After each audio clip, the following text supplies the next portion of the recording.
Hi everyone, it's Brittany and Katie with the Q team in Rochester, New York. We wanted to share a blog post with you, which is directed towards our millennial buyers, and we know there's a lot of you. But what this blog post shares is why, if you're a millennial, it might make sense to purchase a home this year, or a bigger home than what you're currently in. Right. So move up time. A lot of millennials might have, if you haven't purchased a home yet, may have purchased 3 to 5 years ago, their starter home.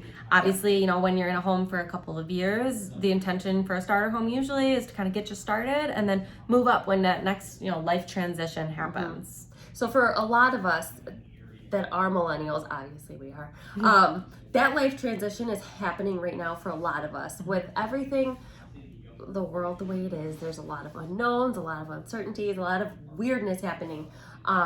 But it's still a great time to buy a home. One of those reasons being, if you are a millennial that purchased a home 3, 5, 10 years ago, chances are high that you have a ton of equity, and you might not even realize how much you actually have. Probably more than you think. On top of what the market is right now, think about how much you've already paid off in the last, if you've been there 10 years, that's a third of your mortgage if you did a 30-year mortgage. Right. You've built up a ton of equity where you may not, most people don't really kind of count that towards what they have saved or their, liquid cash to be able to do things with. When you sell, you get all of that you've been paying into your house to go towards whatever your next move is.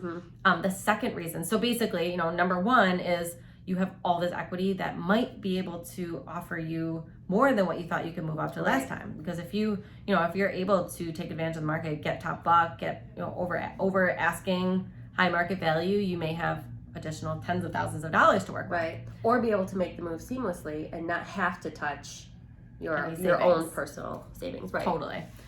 The other factor is the fact that the mortgage interest rates are so low. So you kind of win on both sides, where you're getting into a new house with, I'm sure, less than what you had on your first purchase. Right. So you could take advantage of the low mortgage rates, low interest rates, and you have all this equity on the sales side that you're able to take advantage of as well.